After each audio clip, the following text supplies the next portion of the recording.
Assalamualaikum warahmatullahi wabarakatuh. Shalom, Om Swastiastu, Namo Buddhaya, salam kebajikan. Salam sejahtera untuk kita semua. Perkenalkan, nama saya Naufal Ashraf Hamid dengan NIM 2001111600450. Saya adalah mahasiswa jurusan Bimbingan dan Konseling angkatan 2020 di Universitas Negeri Malang. Pada kesempatan kali ini saya akan mempresentasikan tentang konsep dasar konseling postmodern. Baik, adapun hal-hal yang akan dibahas pada kesempatan kali ini ada 5. Yang pertama adalah pengertian dari konseling postmodern, yang kedua adalah tokoh-tokoh pendirinya, yang ketiga adalah pengantar konstruksionisme sosial, yang keempat sejarah singkat tentang konseling postmodern, dan yang kelima adalah pendekatan bahasa kolaboratif. Baik, masuk ke pembahasan yang pertama adalah pengertian. Postmodern adalah pendekatan atau terapi yang bertujuan untuk menciptakan sebuah konteks di mana konseli dapat menciptakan cerita baru yang menyoroti wujud kebiasaan mereka. Corey juga menjelaskan bahwa pada pendekatan ini konselor menyediakan kesempatan bagi konseli untuk mendekonstruksi cerita dominan yang mereka bawa pada saat konseling.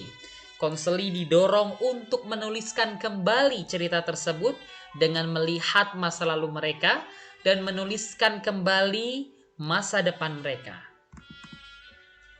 Oke, selanjutnya kita akan membahas tentang pendiri postmodern. Ada 4 pendiri dari konseling postmodern. Yang pertama adalah Inso Kimberg sebagai direktur eksekutif Pusat Terapi Keluarga yang singkat di Milwaukee, sebagai pimpinan Oretician dalam pemusatan solusi terapi singkat atau yang kita kenal dengan SFBT, Solution Focus Brief Therapy. Dia menyediakan tempat kerja yang dipersatukan Jepang, Korea Utara, Australia, Denmark, Inggris, dan juga Jerman. Kemudian tokoh pendiri dari konseling postmodern yang kedua adalah Steve DeSazer, salah satu pelopor dari SFBT. Nah, SFBT ini adalah salah satu kekhasan dari konseling postmodern dibandingkan konseling lainnya, karena berfokus pada solusi bukan kepada pembicaraan masalah. Nah, Steve DeSazer ini adalah senior perkumpulan penelitian di Milwaukee. Dia mempresentasikan melalui tempat-tempat kerja, pelatihan, dan meluas sebagai konsultan di Amerika Utara, Eropa, Australia, dan juga Asia untuk pengembangan teori dan solusi-solusi praktek. Oke, selanjutnya adalah pendiri postmodern yang ketiga adalah Michael White. Membantu pendirian bersama David Epstein yang selanjutnya kita akan bahas, ilmu pengobatan terapi naratif bertempat di Dulwich di Adelaide, Australia.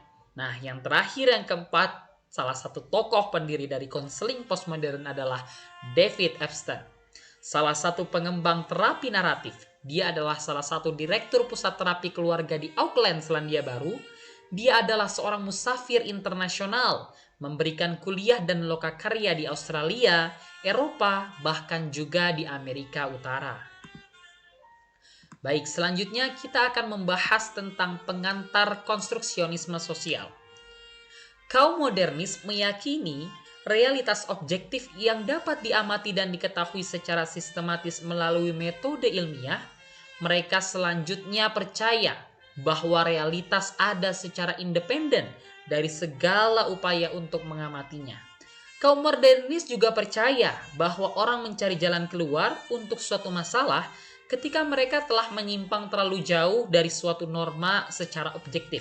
Nah, misalnya nih, klien mengalami depresi ketika rentang suasana hati mereka di bawah tingkat yang kita anggap normal.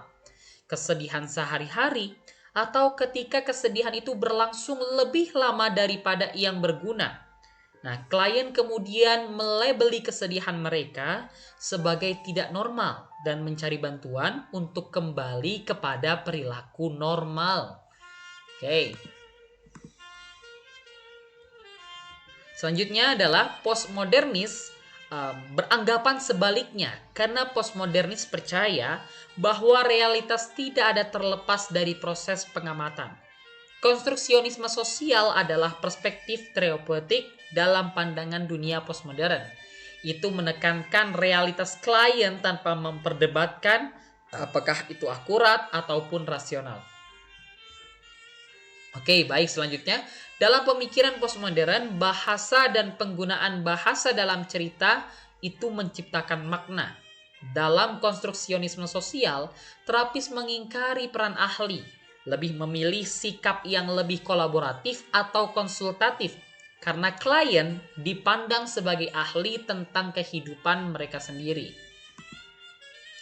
Oke, selanjutnya kita akan membahas tentang 4 asumsi utama dalam teori konstruksionis sosial.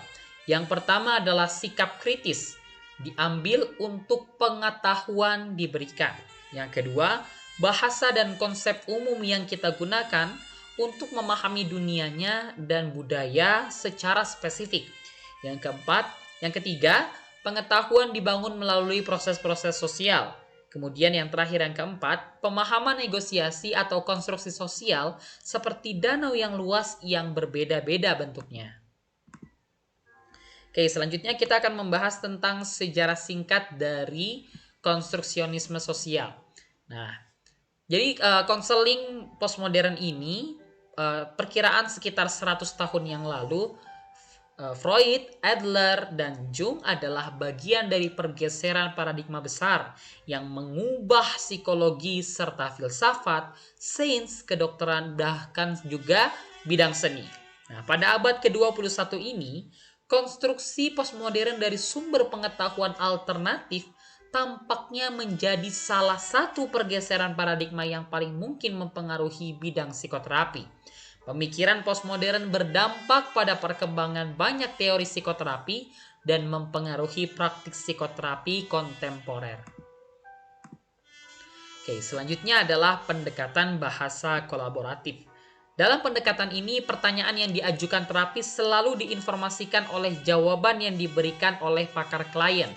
Terapis memasuki sesi dengan beberapa pengertian dari rujukan atau asupan dari apa yang ingin ditangani klien. Nah, jawaban klien memberikan informasi yang merangsang minat terapis. Masih dalam sikap bertanya, dan pertanyaan lain muncul dari setiap jawaban yang diberikan. Prosesnya mirip dengan metode Socrates, tanpa gagasan yang terbentuk sebelumnya tentang bagaimana atau ke arah mana perkembangan cerita harus berjalan. Nah, maksud dari percakapan bukanlah untuk menghadapi atau menantang narasi klien, tetapi untuk memfasilitasi penceritaan dan penceritaan kembali kisah tersebut sampai peluang untuk makna baru dan kisah baru dapat berkembang. Baik, mungkin sekian penjelasan singkat tentang konsep dasar konseling postmodern. Lalu mungkin kita bertanya-tanya, sebetulnya apa sih yang menjadi pembeda dari teori atau pendekatan konseling postmodern dengan konseling-konseling lainnya? Nah, jadi konseling postmodern ini yang membedakan adalah karena proses konselingnya itu berfokus pada solution talk daripada problem talk, yaitu berfokus pada solusi dibandingkan berfokus pada permasalahan. Baik, mungkin sekian yang dapat saya sampaikan. Kurang lebihnya saya mohon maaf sebesar-besarnya. Atas segala kritik dan saran saya sangat butuhkan, karena sebetulnya saya juga masih dalam proses belajar. Bisa dikirimkan melalui email saya di naufal.ashraf.20011@students.um.ac.id. Kurang lebihnya sekali lagi saya mohon maaf. Sekian, sampai bertemu pada presentasi berikutnya. Saya akhiri. Wassalamualaikum warahmatullahi wabarakatuh.